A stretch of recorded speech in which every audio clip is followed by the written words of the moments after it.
જય જવાન જય કિસાન। નમસ્કાર મિત્રો, હું છું હરેશભાઈ સાવલિયા, જુનાગઢ જિલ્લા પ્રમુખ આમ આદમી પાર્ટી।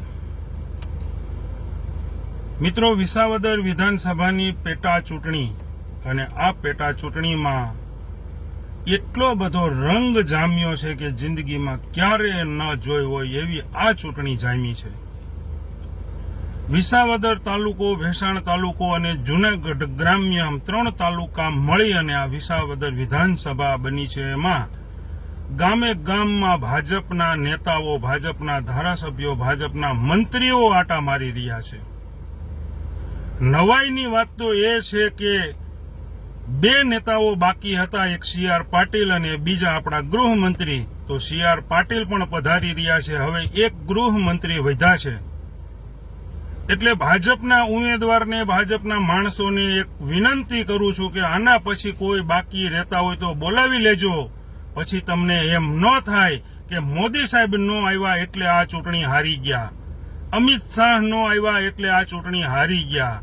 તો તમને વિનંતી છે કે આ બેયને બોલાવવા હોય તો બોલાવી લેજો, બાકી પછી ન કહેતા કે ચૂંટણી હારી ગયા। એમાંય અમારા માનનીય, વંદનીય રાજેશભાઈ ચુડાસમા કે જે અમારી જુનાગઢ લોકસભાના સાંસદ છે, અમારી વિસાવદર વિધાનસભાના સાંસદ સભ્ય છે, આજે ત્રીજી ટર્મ ચૂંટાણા પણ રાજેશભાઈને હજુ અહીંયા ગામડામાં કોઈ ઓળખતા નથી, એમ છતાંય જીતી જાય છે। પણ કાંઈ વાંધો નહીં સાહેબ, એ તમારા નસીબ। પણ આ વિસાવદર વિધાનસભામાં રાજેશભાઈ ચુડાસમાની આ ત્રીજી ટર્મ છે। આજ દિવસ સુધી રાજેશભાઈ ચુડાસમાને કોઈ જનતા યાદ ન આવી, વિસાવદર વિધાનસભા યાદ ન આવી, હવે અને અચાનક વિસાવદર વિધાનસભા યાદ આવી અને ગામડે ગામડે ફરી રહ્યા છે। રાજેશભાઈએ એના ભાષણમાં એવું પણ કહ્યું કે હું ગામડે ગામડે જઈશ, લોકોને મળીશ અને લોકો પાસે ભીખ માંગીશ, એટલે મતની ભીખ માંગીશ। પણ રાજેશભાઈ ચુડાસમા, તમે અત્યાર સુધી ક્યાં હતા? તમને ગામડે ગામડે જવામાં અટાણ સુધી શું વાંધો હતો? કેમ એક પણ ગામમાં ન આવ્યા? અને હવે તમે ગામડે ગામડે જઈ અને લોકોને વિનંતી કરવાના છો, લોકો પાસે ભીખ માંગવાના છો? શરમ આવવી જોઈએ, શરમ રાજેશભાઈ। આ વિસાવદર વિધાનસભામાં પગ મુકતાય શરમ આવવી જોઈએ। આવો તો કોઈ નાલાયક માણસ પણ આવું ન કરે રાજેશભાઈ। તમે તો સંસદ સભ્ય છો, તમારું તો માન મર્યાદા મોભો હોય, એટલે મતની ભીખ માંગવા સાંસદ સભ્ય જાય એ સારું ન લાગે રાજેશભાઈ, માટે પાછા વળો, નહીતર આ વિસાવદર વિધાનસભાની જનતા તમારા સામૈયા તમારા સ્વાગત કરવા તૈયાર બેઠી છે। એટલે તમારું માન મર્યાદા અને મોભો જાળવી લ્યો અને તમે જ્યાંથી આવ્યા છો ત્યાં પરત જતા રહ્યો। રાજેશભાઈ ચુડાસમાએ એના ભાષણમાં એવું પણ કર્યું કે મને 4 માજી મળ્યા, 4 માજીને મેં પૂછ્યું કે માજી કાંઈ વાંધો નથી ને? તો એકે એવું કીધું કે મને 5 લાખના કાર્ડમાં અમારે દવાખાનાનું કામ થઈ ગયું। બીજા માજીએ કીધું અમને આવાસ યોજનામાં અમને મકાન મળ્યું। વાહ રાજેશભાઈ વાહ, તમે તો જાણે 800 લોકો રહેતા હોય ને ગામમાં, એના સરપંચ હોય ને એવું લાગે છે કે 800 લોકોમાં આપણે 4 જણ જ મળે। બરોબર વાત છે, પણ તમે 800 ગામના સાંસદ સભ્ય છો, તમે 800 ગામમાં 4 ડોશીમાં જ મળ્યા, બીજા કોઈ મળ્યા જ નહીં અટાણ સુધી। તો એનો મતલબ એવો છે કે તમે ક્યાંય ગયા જ નથી, તમે કોઈ ગામડામાં જાતા જ નથી, જ્યારે તમારે મતની જરૂર હોય ત્યારે જ આવો છો। પણ રાજેશભાઈ આ વખતે નહીં, આ વખતે માફ કરો રાજેશભાઈ। એટલે તમે જ્યાંથી, તમારા ગામથી, તમારા વતનથી, જ્યાંથી તમે પધાર્યા છો ત્યાં તમે પરત જતા રહ્યો, નહીતર તમારી આબરૂ હવે ધૂળ ધાણીમાં મળી જશે। હાવ તમે સ્ટેજે ઉભા રહીને મત ટાણે જ આવો છો, શરમ આવવી જોઈએ રાજેશભાઈ, શરમ આવવી જોઈએ।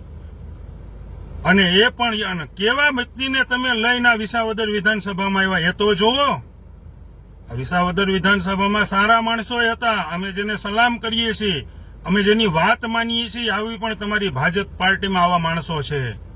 કેમ તમને એ કોઈને ટિકિટ ન આપી ને આ બહારના ને આવા માણસોને ટિકિટ આપી, આવા ગુંડાઓને? શરમ નથી આવતી તમને?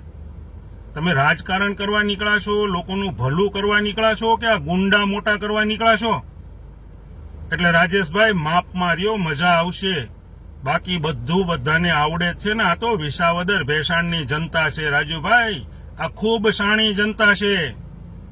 2014માં અમને બધું યાદ છે, કેટલું ક્રોસ વોટિંગ કરીને તમે જીતાતા. વિસાવદરની જનતાએ ક્રોસ વોટિંગ કર્યું હતું. 2014ની અમને પણ યાદ છે, ભરતભાઈ પટેલ ચૂંટણી લડતા હતા. માનનીય, વંદનીય, પૂજનીય શ્રી કેશુભાઈ પટેલના સુપુત્ર કેશુબાપાએ અમને હાથ આપ્યો હતો કે આ ભરતને જીતાડવાનો છે. એટલે રાજેશભાઈ, અમે ભરતભાઈને મત આપ્યો હતો ને સાથે તમને પણ આપ્યો હતો. એટલે તમે અમારા પણ કરજદાર છો. મારો એક મત તમારી પાસે લેણો છે રાજેશભાઈ. 2014માં તમે પહેલી વખત જયારે સાંસદ બન્યા ને ત્યારે અમે તમને મત આપ્યો હતો કેશુબાપાના કહેવાથી. બાકી ભાજપ તો અમને ત્યારેય નહોતી ગમતી ને આજે નથી ગમતી. ભાજપ તો આજે નહીં, કાલે નહીં, ક્યારેય નહીં. એટલે રાજેશભાઈ, ભાષણમાં થોડુંક તમે જોઈ લ્યો. તમે 800 ગામના સાંસદ સભ્ય છો. તમે કોઈ 800 વસ્તીનું ગામ જે ધરાવતું એના સરપંચ નથી. એટલે આવી તો ઘણી બધી વાતો છે રાજેશભાઈ.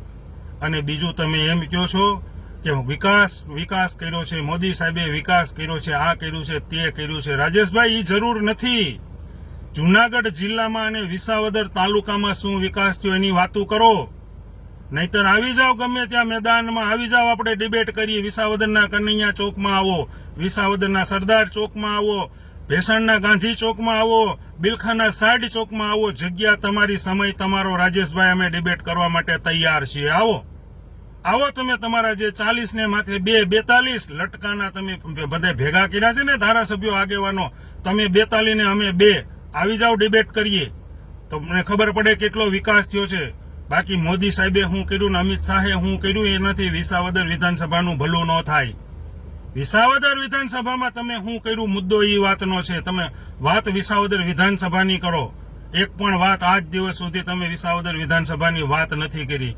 માત્ર મોદી સાહેબના જ વખાણ કર્યા છે.